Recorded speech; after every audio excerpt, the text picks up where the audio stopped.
अस्सलाम वालेकुम नाज़रीन। आज हम आपके साथ डिस्कस करेंगे कंधे की दर्द की क्या क्या वजूहत हो सकती हैं। इस टॉपिक को शुरू करने से पहले मैं आपको अपना ज़रा थोड़ा सा तारफ़ करवा दूँ। I am working as a head of trauma and orthopaedic surgery Shalamar hospital. I am working there from the last 23 years. I was trained in England for about 7 to 8 years, and उससे पहले I was working 3-4 years in Ireland as well. जो कंधे की दर्द है उसकी बहुत सारी वजूहत हो सकती हैं। सबसे जो कॉमन वजह है, आप लोगों ने अक्सर सुना होगा फ्रोज़न शोल्डर का नाम। लेकिन कंधे में जब दर्द हो जाए तो हर कंधे की दर्द फ्रोज़न शोल्डर नहीं होती। फ्रोज़न शोल्डर में बेसिकली ये होता है कि पेशेंट को एकदम अचानक बगैर किसी वजह के बगैर गिरे कंधे में दर्द होना शुरू हो जाती है। वो बाज़ का रात को ज़्यादा हो जाती है, और किसी भी एंगल में बाजू को जब मूव किया जाए तो उससे उसको दर्द होती है। चाहे वो बाजू फ्रंट की तरफ लेके जाए, साइड पे लेके जाए, पीछे लेके जाए, हर एंगल पे उसको पेन होती है। और gradually with passage of time जो है, दर्द तो उसकी आहिस्ता आहिस्ता कम होना शुरू हो जाती है, लेकिन उसका जो जॉइंट है वो स्टिफ होना शुरू हो जाता है। तो उसकी उसकी सारे प्लेन के ऊपर जो मूवमेंट है वो कम हो जाती है। तो इस तरह के जो पेशेंट हैं जिनको अगर प्रॉपर्ली ट्रीट ना किया जाए तो जो इसकी फ़र्स्ट स्टेज है इसको हम बोलते हैं कैप्सुलाइटिस। तो अगर इसको हम शुरू में ट्रीट करें तो उसके लिए पेशेंट को कुछ पेन किलर चाहिए होता है, कुछ सा टॉपिकल एनाल्जेसिक वगैरह यूज़ करने चाहिए, और बाज़ का मसल रिलैक्सेशन वगैरह भी ऐड करने पड़ जाते हैं। तो जैसे ही उसकी शदीद पेन थोड़ी सी बेहतर हो तो उसके लिए उसको फ़िज़ियोथेरेपी करवानी चाहिए। फ़िज़ियोथेरेपी से ये होता है कि पेशेंट के चांसेस बहुत कम हो जाते हैं कि उसको उसकी जो मूवमेंट है वो कम हो। और वो क्योंकि अगर वो सिर्फ पेन किलर ही लें घर पे और एक्सरसाइज वगैरह ना करें तो आहिस्ता आहिस्ता जॉइंट थोड़ा सा स्टिफ होना शुरू होता है। तो मेरे हाथ के अंदर इस वक्त शोल्डर जॉइंट का मॉडल है। तो फ्रोज़न शोल्डर या कैप्सुलाइटिस, शुरू में उसको हम कहते हैं कैप्सुलाइटिस, और जब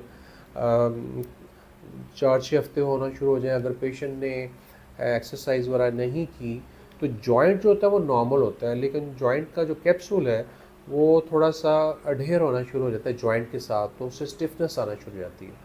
तो उसकी सारे प्लेन्स के ऊपर जो मूवमेंट है, फ्रंट के ऊपर एलिवेशन है वो भी कम हो जाती है। बाहर की तरफ बाजू को उठाएं, उसको हम टेक्निकल लैंग्वेज में अबडक्शन कहते हैं, वो भी कम हो जाती है।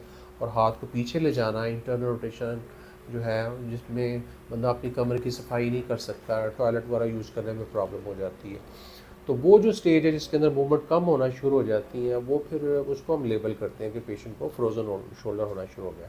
तो इसका शुरू से इलाज जो है, कुछ पेन किलर, एंटी इन्फ्लेमेटरी जो है वो यूज़ करने चाहिए, टॉपिकल क्रीम्स वगैरह यूज़ कर सकते हैं, followed by physiotherapy as early as possible.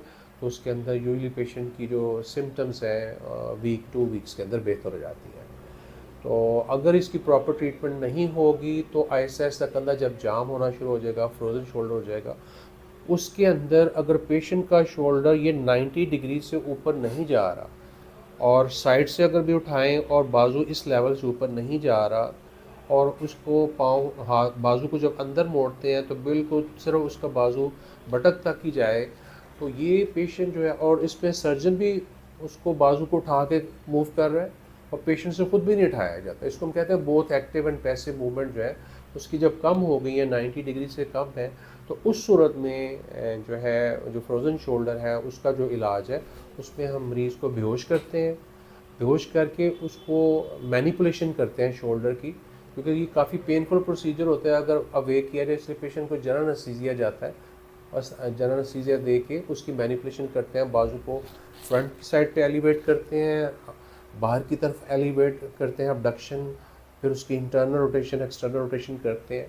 तो पेशेंट को क्योंकि एनेस्थीसिया दिया होता है, उसके मसल रिलैक्स होते हैं, तो मैनिपुलेशन के बाद उसकी मूवमेंट सारी तकरीबन 95% मूवमेंट नॉर्मल आ जाती हैं।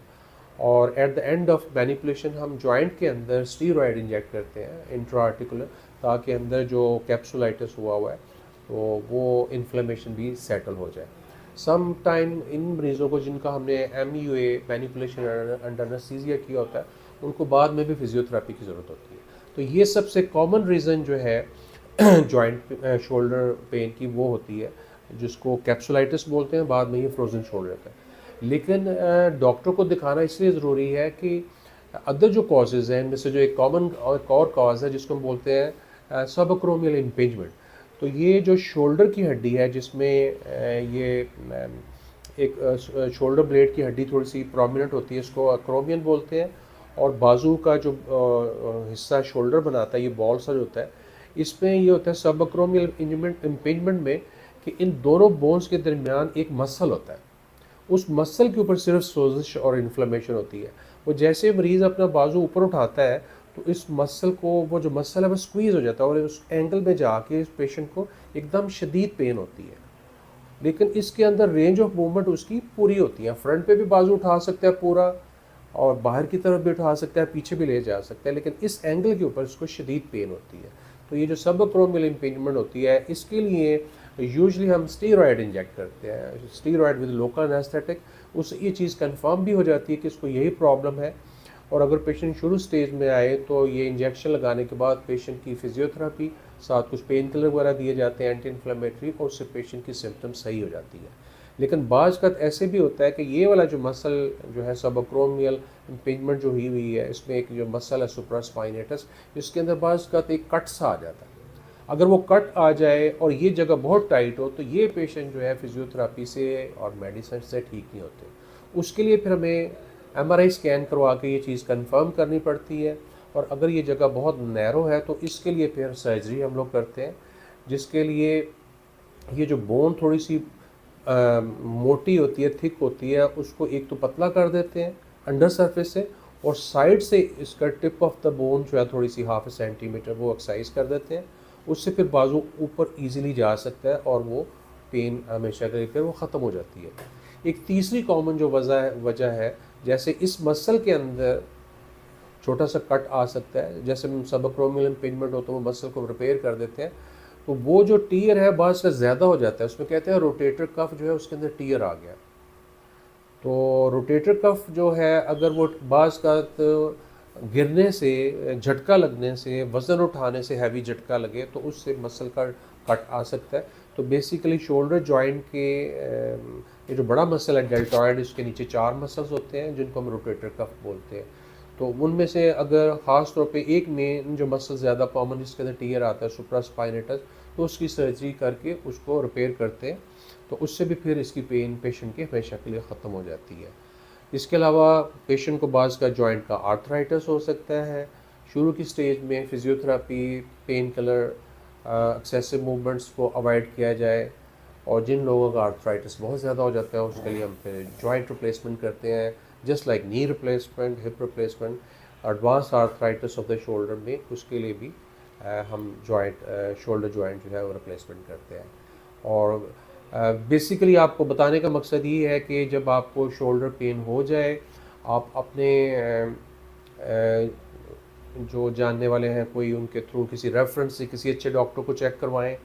और शोल्डर की डिफरेंट काजेज़ होती हैं ताकि एक डायग्नोसिस हो जाए कि इसकी प्रॉब्लम है क्या। Most of these patients with shoulder pain can be treated without surgery. लेकिन जिनकी प्रॉब्लम ज़्यादा होती है, जैसे मैंने बताया कि अगर सबक्रोमियल इम्पिंजमेंट है, ये जगह बहुत टाइट है, या रोटेटर कफ जो है उसका मसल, उसका टीयर है, उन केसेस में फिर सर्जरी करनी पड़ती है। लेकिन पेशेंट जो है 100% रिकवर हो सकता है। तो आपसे मिलते हैं कुछ अर्से के बाद दोबारा किसी और टॉपिक के ऊपर, जो कि कॉमन टॉपिक होगा इंशाल्लाह वेरी सून। अल्लाह हाफ़िज़।